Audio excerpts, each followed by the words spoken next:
मनुष्य में निषेचन आज हम पढ़ेंगे। इससे पढ़ने से पहले हमें समझना पड़ेगा कि फर्टिलाइजेशन क्या है। जो मेल और फीमेल गैमेट होता है, किसी भी जीव का मेल और फीमेल गैमेट जब वो फ्यूज करता है और जब फ्यूज करके वो जाइगोट स्ट्रक्चर बनाता है, उसको हम फर्टिलाइजेशन या निषेचन कहते हैं। मीन्स फ्यूजन ऑफ मेल और and female gamete is known as fertilization. ये अगर एनिमल्स की बात करें कि दो टाइप्स का होता है। एक होता है इंटरनल फर्टिलाइजेशन, मीन्स फर्टिलाइजेशन जब शरीर के अंदर होता है तो उसको हम बोलते हैं इंटरनल फर्टिलाइजेशन। दूसरा होता है एक्सटर्नल फर्टिलाइजेशन। जैसे मनुष्य की बात करें तो मनुष्य में इंटरनल फर्टिलाइजेशन पाया जाता है। एक्सटर्नल फर्टिलाइजेशन जैसे कि एम्फीबिया में, फिशेस में, जब मेल और फीमेल गैमेट शरीर से बाहर पानी में मिलते हैं, फिशेस में, एम्फीबिया में, तो उसको हम बोलते हैं एक्सटर्नल फर्टिलाइजेशन। इसलिए एम्फीबिया को उभयचर इसीलिए कहा जाता है कि वो उनका जो लाइफ साइकिल के एक स्टेज है वो पानी में होती है। वो कौन सी वाली? फर्टिलाइजेशन के लिए और लार्वा डेवलपमेंट के लिए पानी जरूरी है, इसलिए उनको एम्फीबिया बोलते हैं। वो पानी में भी रहते हैं और जमीन में भी रहते हैं। फर्टिलाइजेशन दो टाइप का हम पढ़ चुके हैं। अब डेवलपमेंट, जो हमारा एम्ब्रियो डेवलपमेंट है, वो कहाँ पे हो रहा है? वो एग में हो रहा है कि प्लेसेंटा यूट्रस में हो रहा है? यंग वंस को कोई जीव दे रहा है या वो एग दे रहा है? एग लेइंग एनिमल्स होंगे, उनको हम बोलते हैं ओविपेरस। और जो यंग वंस को देते हैं, पैदा करते हैं, उनको बोलते हैं विविपेरस। मीन्स ओविपेरस में जो एम्ब्रियो का डेवलपमेंट होता है वो एग के अंदर होता है। और कुछ एग हम उनको बोलते हैं ओवोविविपेरस। उनमें होगा क्या? ये एग का डेवलपमेंट एग के अंदर डेवलपमेंट होगा यंग वंस का, लेकिन शरीर के अंदर होगा, योग के थ्रू होगा, मतलब उनमें प्लेसेंटा नहीं पाया जाता है, उसको हम ओवोविविपेरस बोलते हैं। ह्यूमन की बात करें तो ह्यूमन में जो फर्टिलाइजेशन होता है वो इंटरनल फर्टिलाइजेशन होता है। विविपेरस है, मीन्स यंग वंस को जन्म देता है। और हेट्रोगेमस फर्टिलाइजेशन है। हेट्रोगेमस मीन्स जो गैमेट है वो डिफरेंट टाइप की है। मीन्स एक मोटाइल हमारे पास स्पर्म है और जो ओवम है वो नॉन मोटाइल है, लेकिन वो जब ओव्यूलेशन होता है तो ओविडक्ट तक वो आता है और स्पर्म वहां पे, मीन्स ये अलग अलग है। हेट्रो मीन्स विषम युग्म की अलग अलग टाइप के हमारे पास गैमेट्स। अगर जैसे एक टाइप का फर्टिलाइजेशन उसको हम आइसोगेमस बोलते हैं, जिसमें जो गैमेट होते हैं वो एक जैसे होते हैं या दोनों मोटाइल होते हैं, बट ये हेट्रोगेमस टाइप को फर्टिलाइजेशन ह्यूमन में पाया जाता है।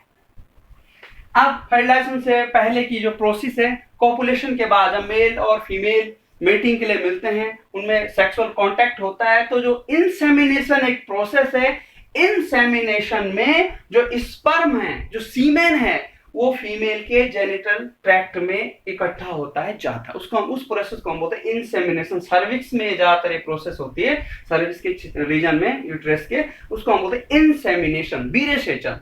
उसके बाद आता है कैपेसिटेशन। कैपेसिटेशन मीन्स जो हमारे स्पर्म है वो वायबिलिटी या जो अच्छे स्पर्म है उनका कंसंट्रेशन होता है, उसको हम बोलते हैं कैपेसिटेशन। और कैपेसिटेशन के बाद वो स्पर्म जब मोटिलिटी उनमें होते हैं, यूट्रस से होकर ओविडक्ट तक या फैलोपियन ट्यूब तक पहुंचते हैं, वहीं पे फर्टिलाइजेशन होता है। अब फर्टिलाइजेशन में बहुत सारे स्पर्म जाते हैं, करोड़ों स्पर्म जाते हैं, लेकिन एक ही स्पर्म ओव्यूम को फर्टिलाइज करता है। उस एक ही स्पर्म जनरली एक ही स्पर्म ओव्यूम को फर्टिलाइज करेगा, एक ही स्पर्म ओव्यूम के अंदर जाता है। तो उसको अगर 24 से 48 आवर्स इनमें मोटिलिटी पाई जाती है। अगर इंसेमिनेशन के बाद स्पर्म जो है 24 से लेकर 48 घंटे तक मोटाइल रहते हैं, जिंदा रहते हैं, इनमें चलने की क्षमता रहती है। अब जब ये स्पर्म, बहुत सारे स्पर्म है, ये हमारा ओव्यूम है, ये जोना पेलुसिडा है, बाहर इसका ये कोरोना रेडिएटा है। तो सबसे पहले जो स्पर्म का एक्रोसोम का रीजन है, उसमें जो एंजाइम पाए जाते हैं, डाइजेस्टिव एंजाइम, हाइलोनाइडेज एंजाइम, ये क्या करता है? कोरोना रेडिएटा को डिजनरेट कर देता है। इसको डिजनरेट करेगा कोरोना रेडिएटा।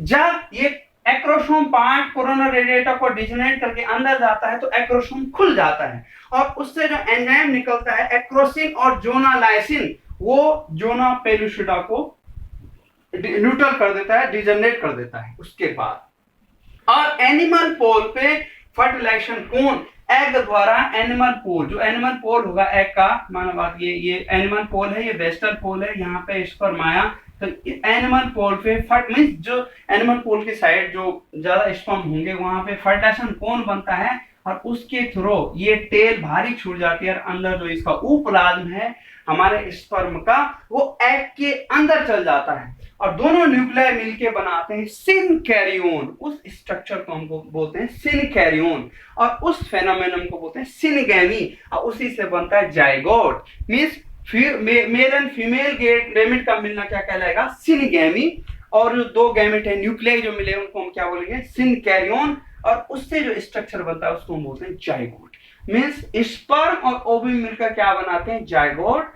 तो जो अगर हम डिप्लॉइड सेल, फर्स्ट सेल जो है, इसके बाद जो जाइगोट जब बन जाता है, अंदर सिनकैरियोन जब बन गया, सिनकैरियोन स्ट्रक्चर जब बन गया,